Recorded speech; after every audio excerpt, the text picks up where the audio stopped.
इसलिए यहाँ पर उपस्थित होकर कर कर करके सीखना चाहिए आपको। जो है कभी जान कर करके आश्चर्य होगा। मैं अपने बारे में थोड़ा सा मैं बताता हूँ कि कैसे मेरी इसमें ज्वाइनिंग हुई थी। और ज्वाइनिंग से पहले मैं बताना चाहता हूँ कि मेरा स्ट्रगल लाइफ क्या रहा, लेकिन वो बाद में मैं बताऊंगा। सबसे पहले ज्वाइनिंग कैसे हुई। जब मैं यहाँ से पहले मैं जब रोहतास में मैं था, और मेरा भाई एक है, वही मेरा अपलाइन है। लेकिन ये सिस्टम मुझे जो दिया गया था वो हमारे भाई के जो अपलाइन थे विनय सर, जो बहुत सारे लोग जानते होंगे आप लोगों में से। वो विनर टीम से हैं और बहुत डायनामिक लीडर हैं, बहुत बेहतरीन उम्दा। उनमें बहुत अच्छी अच्छी जानकारियां हैं जिनके बारे में उनसे हासिल किया जा सकता है, सीखा जा सकता है, उनके द्वारा मुझे बताया गया। लेकिन मैं ये बातों को इसलिए रख रहा हूँ कि जब मेरा भाई ज्वाइन किया था तो उसका 127-26 से ये अकाउंट शुरू होता था। और जब मुझे विनय जी के द्वारा बताया गया, तब मेरा अकाउंट जब ओपन हुआ तो 127-40, कितना लाख अकाउंट ओपन हुआ इस बीच में। कितना लाख जोड़ लीजिए कि 26 या मतलब 14 लाख अकाउंट ओपन होने के बाद मुझे ये बताया गया था। मैं बहुत अफसोस किया जान कर कर करके, इतना दिन बाद ऐसा क्यों। लेकिन फिर बात आई कि आप करेंगे कि नहीं, ये चल रहा था मन में। आज मैं जितने भी सारे लोग यहाँ पर उपस्थित हैं, उन सबों को मैं आदेश तो नहीं दे सकता, लेकिन विनम्र निवेदन जरूर कर सकता हूँ उन सबों के साथ कि आप बताने में परहेज नहीं करें। कोई भी व्यक्ति हो जिनसे आप बेहद प्रेम करते हैं, जिनको आप बहुत अच्छा से जानते हैं, जिनका आप हमेशा उत्थान चाहते हैं, उनको निश्चित रूप से ये प्लान आपको बताना चाहिए। नहीं तो आप जितना ज्यादा विलंब कर रहे हैं, उतना उनको कितना पीछे छोड़ रहे हैं, ये आप समझ सकते हैं। क्योंकि आप यहाँ पर जुड़ कर कर करके ये जान रहे हैं कि क्या समय का यहाँ पर महत्व है।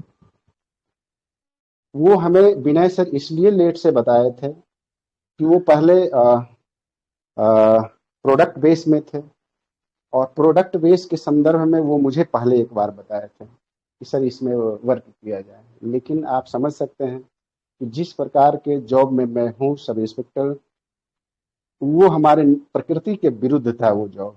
प्रोडक्ट लेकर करके कहाँ मैं सभी लोगों के पास घूमता फिरता कि ले लो भाई साबुन, ले लो भाई तेल, ले लो भाई मसाले, पेस्ट ले लो। ऐसा कर करके मैं कैसे कर सकता था, ये मेरे नेचर के विरुद्ध है।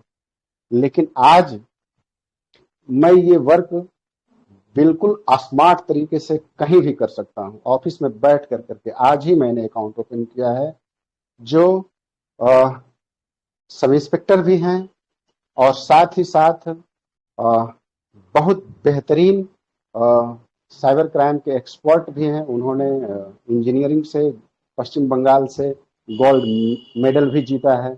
साथ ही साथ यहाँ रह करके पूरे बिहार लेवल पे 3rd रैंक भी उन्होंने हासिल किया है, जिनका मैंने अकाउंट ओपन किया है। तो मैं जहां तक समझता हूं कि जितने भी सारे लोग यहाँ पर उपस्थित हैं, कोई भी हैं, ये प्लान उन लोगों के लिए है जो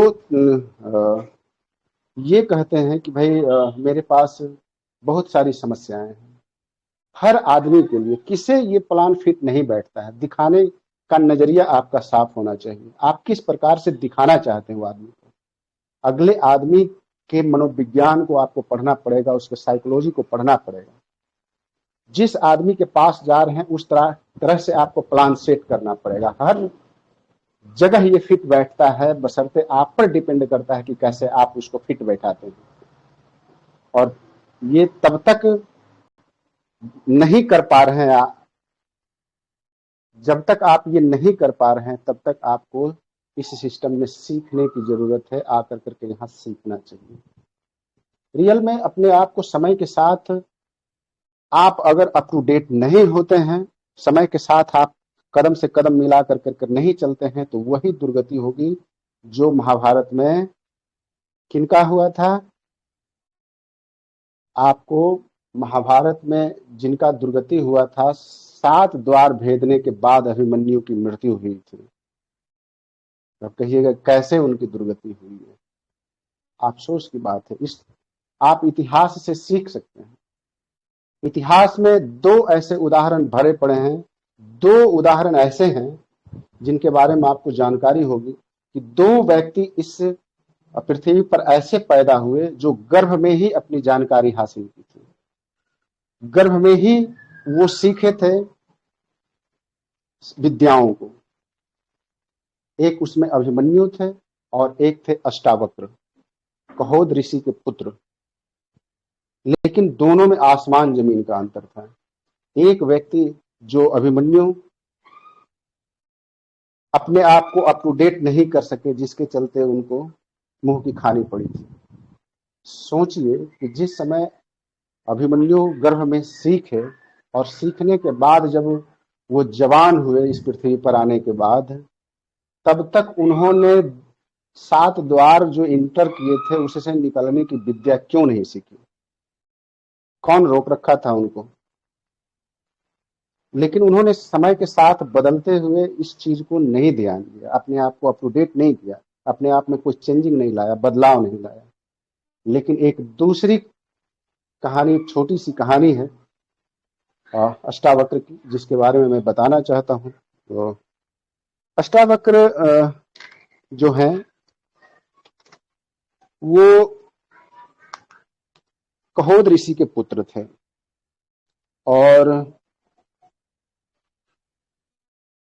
ये जो है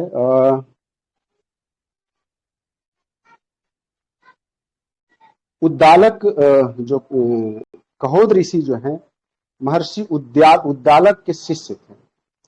वो बहुत ही विद्वान व्यक्ति थे उद्दालक, और महर्षि थे, उनका क्या कहना। लेकिन ऐसी प्रतिभा कहोद में दिखी जिसके कारण उन्होंने अपनी पुत्री का शादी, जिनका नाम सुजाता था, उन्होंने कहोद ऋषि से कर दिया। लगा कि नहीं भाई, ये बहुत विद्वान व्यक्ति हैं कहोद, और इनमें ऐसी बातें हैं जिसके कारण अपनी बेटी का, जो बहुत विदुषी थी, बहुत विद्वान थी, उनकी शादी उनसे कर दी जाती है कहोद के साथ। कहोद के साथ जब सुजाता की शादी होती है, जब अपने घर में रहने लगते हैं बढ़िया से, उस दरमियान सुजाता जो है गर्भवती होती है। गर्भवती जब सुजाता हो जाती है तो सुजाता जानबूझ कर करके जहाँ कक्षाएं चलती थी वहां पर महर्षि के पास अपने पिता के साथ, वहां पर जितने भी सारे लोग, ऋषि लोग वेद अध्ययन करने के लिए आते थे, सुजाता भी वहां जाकर करके या तो पढ़ाने का काम करती थी या सुनने का काम करती थी। वो इसलिए करती थी कि उनके गर्भ में जो बच्चा पल रहा था उसका उस पर संस्कार पड़े और उसके अनुसार से वो आचरण करे बाद में चल करके। प्रतिफल भी वही मिला, जिसके कारण से अंदर में जो थे शिशु, वे भी विद्या वेद का बहुत बेहतरीन जानकारी हासिल अंदर में ही कर रहे थे। एक दिन जो है कहोद ऋषि बैठ कर करके वहीं पर कुटिया में वेद का अध्ययन कर रहे थे, और वेद का अध्ययन करने के बाद जो है वेद का अध्ययन कर रहे थे, उसी समय अंदर से गर्भ से ही जो है अष्टावक्र बोले, उस समय अष्टावक्र तो थे नहीं, उस शिशु बोले कि पिताजी आप जो है ये वेद का अध्ययन जो है सही तरीके से नहीं कर रहे हैं, ये सही कुछ नहीं लग रहा है। कहोद ऋषि को इतना गुस्सा आया कि अभी इस पृथ्वी पर पैदा भी नहीं हुआ, तुम जानते भी नहीं हो, और तुमने वेद के बारे में मुझे चैलेंज कर दिया कि तुम नहीं जानते हो। अंततः उन्होंने गुस्सा में आकर के उनको श्राप दे दिया कि जाओ, तुम्हारा जो है इस पृथ्वी पर जैसे ही पदार्पण होगा तुम अष्ट अंग से वक्र होगे, तुम्हारा 8 अंग जो है वक्र होंगे, टेढ़े मेढ़े होंगे, और तब उनका नाम अष्टावक्र पड़ा। इसी दरमियान जो है कहोद ऋषि जब अष्टावक्र पैदा भी नहीं हुए थे, उसी समय सुजाता कहती है कि आप ऐसा क्यों नहीं करते हैं कि अब बच्चे पैदा होने वाले हैं, घर गृहस्थी बहुत अच्छा से चलाना है, इसके लिए आप कहीं धनार्जन का काम करें। तो उस समय ऋषि क्या कर सकते थे? धनार्जन के लिए ये हुआ कि राजा जनक के यहाँ एक ऋषि पंडित जो हैं वो बंदी वहां पर रहते थे। बंदी का कहना था कि जो मुझे शास्त्रार्थ में हरा देगा उसे मैं जो मुझे हरा देगा या तो मैं जल समाधि ले लूंगा या मैं जिसे हरा दूंगा वो जल समाधि ले लेगा। जो जीत जाएगा, राजा की तरफ से ये घोषणा थी कि उसे बहुत सारे धन दौलत दिए जाएंगे। और सुजाता कहती है कि जा कर करके आप भी वहां पर, आपको वेद का बहुत अच्छा ज्ञान है, आप वहां जा कर करके बहुत सारा चीज अर्जन कर सकते हैं। सो आप भी जाइए वहां पर शास्त्रार्थ कीजिए। उस शास्त्रार्थ में होद ऋषि जाते हैं। परिणाम ये होता है कि वो हार जाते हैं। हारने के बाद जो है उनको जल समाधि लेनी पड़ती है।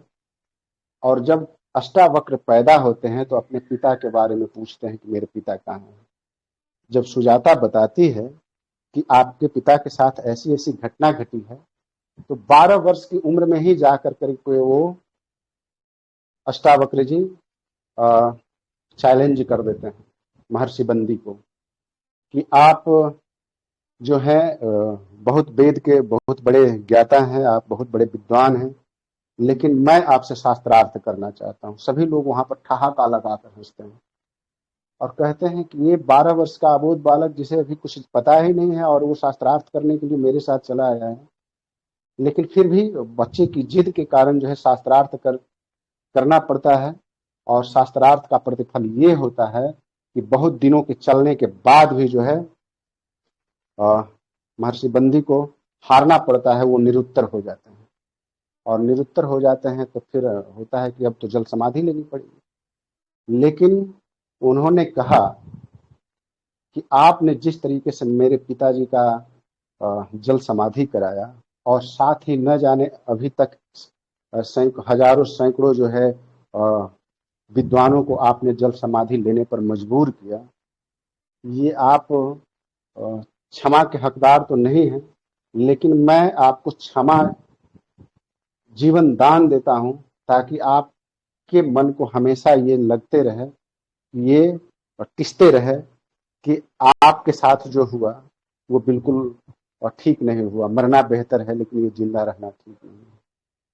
ये कथा थी। अब दोनों बातों में या तो हम अष्टावक्र जी की बात करें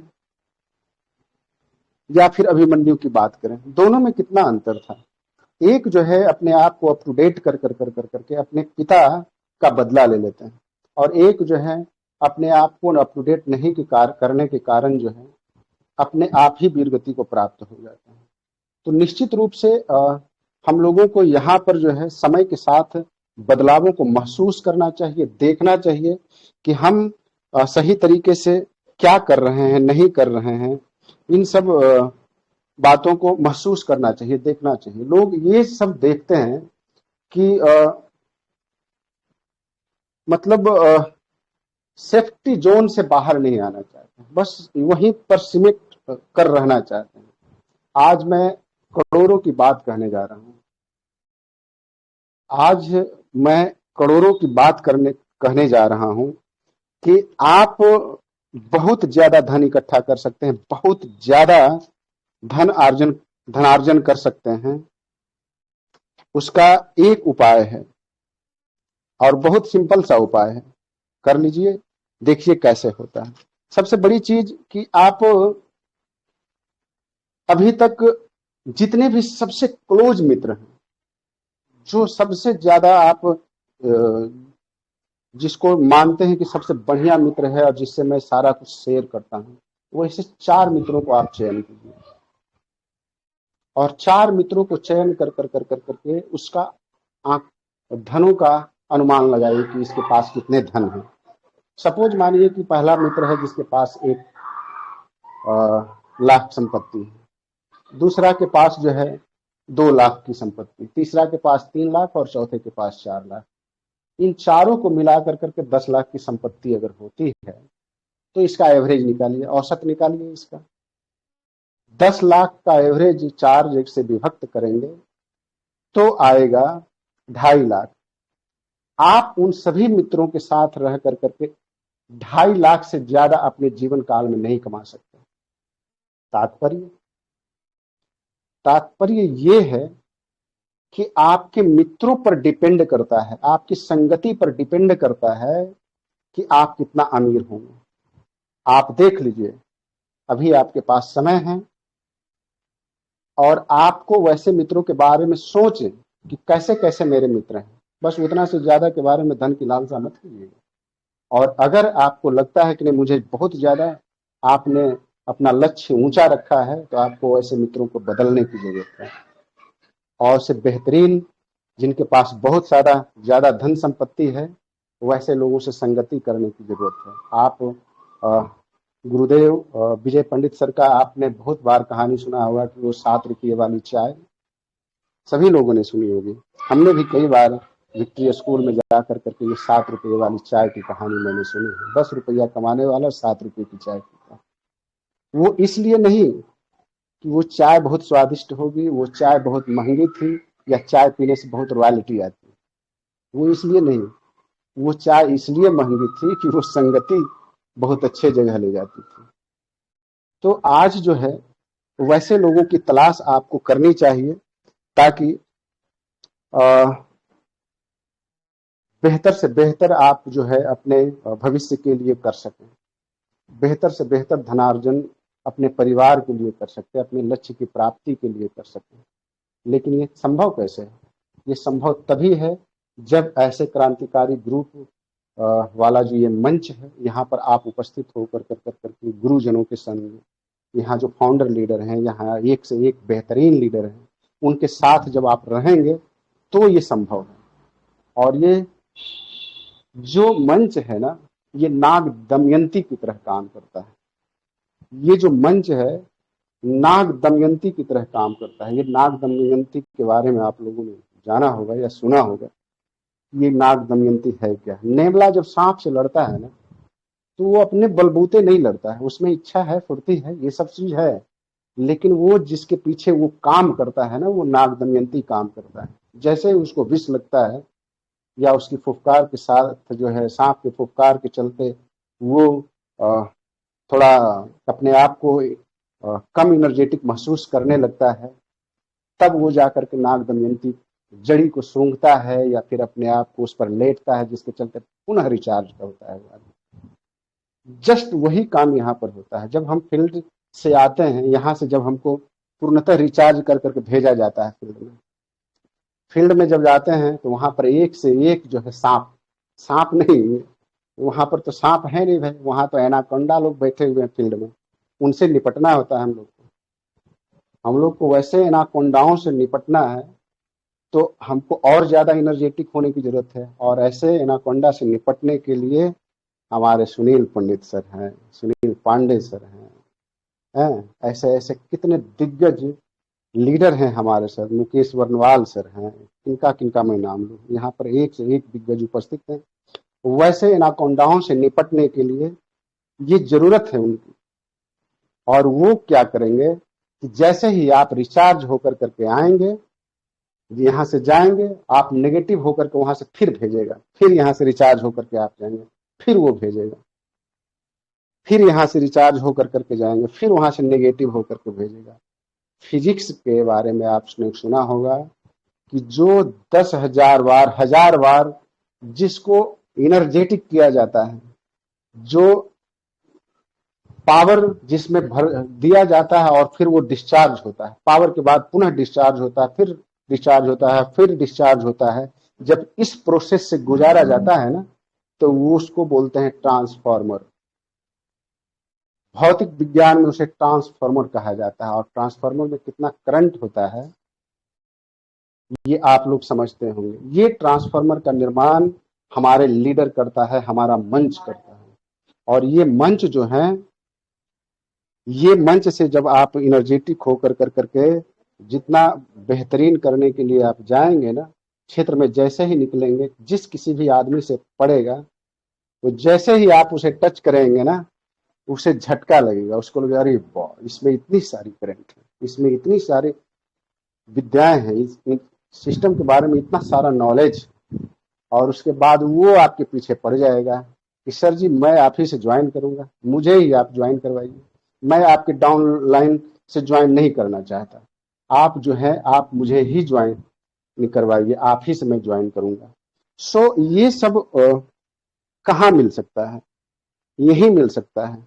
और यहाँ सिर्फ आपके आने से नहीं होता है, यहाँ आपका पूरा टीम आना चाहिए। एक व्यक्ति, अच्छा एक बात को आप मानिए कि घर, ये आपका घर है और घर में आप सिर्फ पढ़े लिखे रहे और आप चाहें कि हमारा घर जो है पूरा शिक्षित हो, है पॉसिबल? आपके जैसे आप पढ़े लिखे हैं, आप शिक्षित व्यक्ति हैं, तो आप शिक्षित हो सकते हैं, लेकिन आप अपने आधार पर चाहते हैं कि मेरा पूरा घर शिक्षित हो और जैसा मैं सोचता हूं उस प्रकार का आदर्श घर मेरा बने, मेरा परिवार आदर्श हो, तो क्या हो सकता है? आप अपने घर से ये शिक्षा नहीं लेते हैं। बच्चों को आप जब लाते हैं इस सिस्टम में, मतलब घर में जब पैदा होता है तो उसको उसके बारे में क्या क्या सपना समझोते हैं आप? मेरा बेटा ये होगा, मेरा बेटा वो होगा, इसको अपने इलाके के सबसे बेहतरीन से बेहतरीन स्कूल में इसकी दाखिला करवाओ, सबसे बेहतरीन माहौल इसको दो। लेकिन यहाँ क्या करते हैं, जिन्हें आप लाते हैं इस सिस्टम में, उसको देखते हैं कि भाई 1218 रुपया मिल गया ना, चलो इसको अब छोड़ते हैं, अब अपने वो हमको खोजेगा तब, नहीं तो इस भरोसे छोड़ दें कि ये सिस्टम का ऐसा नेचर ही है कि उसको एक बार रूबी करवा देगा। लेकिन रूबी कब होगा? आप अपने बेटे के बारे में अगर ये सोचते हैं कि पढ़ लिख कर करके मेरा बेटा आईएएस ऑफिसर बनेगा और उसको छोड़ दीजिए, बेटा जो है कब बनेगा आईएएस ऑफिसर इसके बारे में इसकी कोई गारंटी नहीं है। तब तक लगता है आप जीवित रहेंगे कि नहीं रहेंगे, और कौन इस खानदान में कितने सारे लोग पैदा होंगे उसके बाद एक बेटा जो है उसमें तैयार होगा जो आईएएस ऑफिसर बन सकता है। रिजल्ट जल्दी के लिए कि नहीं, जल्दी से जल्दी आना चाहिए, इसके लिए हम लोग को इस मंच पर आना चाहिए और अपने पूरे टीम के साथ आना चाहिए। जब तक हम टीम के साथ नहीं आते हैं तब तक अपना विकास नहीं कर सकते हैं। रियल में ये बेहतरीन मंच होता है यहाँ पर अगर हम सही तरीके से उपस्थित नहीं होते हैं तो हम लोग इच्छा अनुसार सफलता नहीं प्राप्त कर सकते हैं। मैं अपनी एक छोटी सी बात बताना चाहता हूं। जब आप अपने लक्ष्य के प्रति आपको अगर जुनून आ जाएगा ना, तो आप निश्चित रूप से प्रकृति भी आपके साथ आ जाएगी। आप अगर वो जुनून नहीं दिखाना, जैसे बर्नवाल सर कहते हैं कि वो वाला चीज जो है छटपटाहट, वो गुरु जी शिष्य को पानी में डुबोते हैं, सिर को डुबो करके रखते हैं और वो बचने के लिए छटपटाता है। बर्नवाल सर इतना बेहतर कहानी बताते हैं इसके संदर्भ में।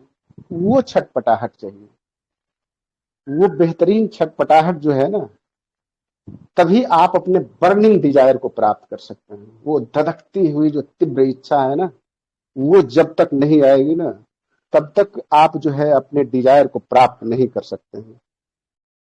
दुनिया कहती है कि 9 डेसिबल से ज्यादा अगर किसी भी व्यक्ति को दर्द दिया जाए तो वो सहन नहीं कर सकता है।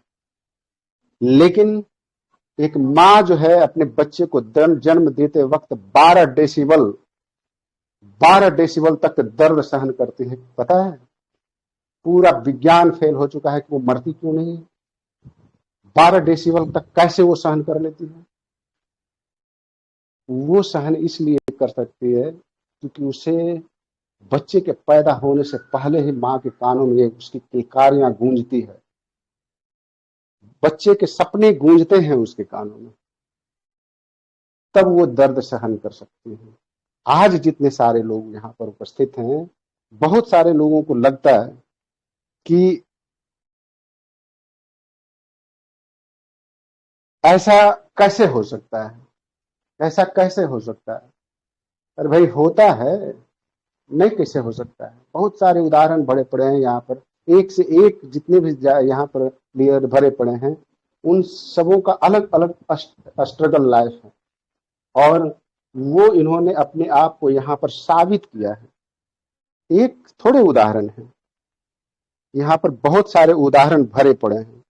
ये बहाने जो हैं, ये मंदी उन्हीं को दिखती है। उनको लगता है ना कि अभी बहुत मंदी चल रही है, अभी थोड़ा ये बहानेबाजी, बहुत तरह के बहानेबाजी चलती है, लेकिन वो उसके लिए बहानेबाजी है जिसका जीवन किसी न किसी प्रकार से चलते रहता है, उसके लिए बहानेबाजी है। उससे पूछिए ना कि जिसके पास आज खाने के लिए कोई भी अनाज के दाने नहीं हो, या उसके पास रुपये पैसे नहीं है कि कल कैसे पेट भरा जाएगा, उसको पास कोई मेहनत के अलावा कोई दूसरा विकल्प हो सकता है? भले ही वो चोरी करेगा, चोरी ही उसका धर्म बन जाए कि अपने पेट पालने के लिए मुझे चोरी ही करनी पड़ेगी, और शिद्दत के साथ वो चोरी करेगा और तन मन लगा करके चोरी करेगा, क्योंकि उसी को उसको वही विद्या समझ में आ रही है, उसको कर्ल वाइन बताने वाला कोई वहां पर नहीं है। सो सर, मैं समय को पार नहीं कर रहा हूँ ना?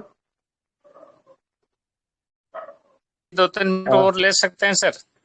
अ, सर, मैं एक बात कर करके अपनी बातों को रखना चाहता हूँ कि जी जी जी जी, रखा जाए निश्चित, सर, रखा जाए। Thank you sir.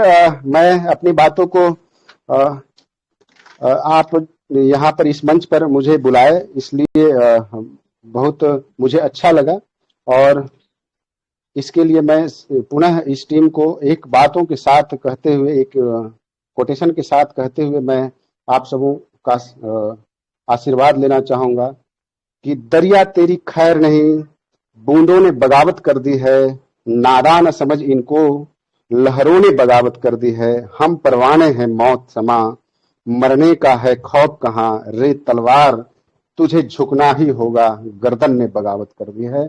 सो निश्चित रूप से आज जब हम यहाँ पर संकल्पबद्ध हो के साथ यहाँ पर अगर उपस्थित हुए हैं, तो एक संकल्प के साथ यहाँ से जाएंगे, और निश्चित रूप से उन नेगेटिव ऊर्जाओं के साथ हम लोगों ने बगावत कर दी है, और अपने पॉजिटिव अपने अंदर इनहेल करेंगे।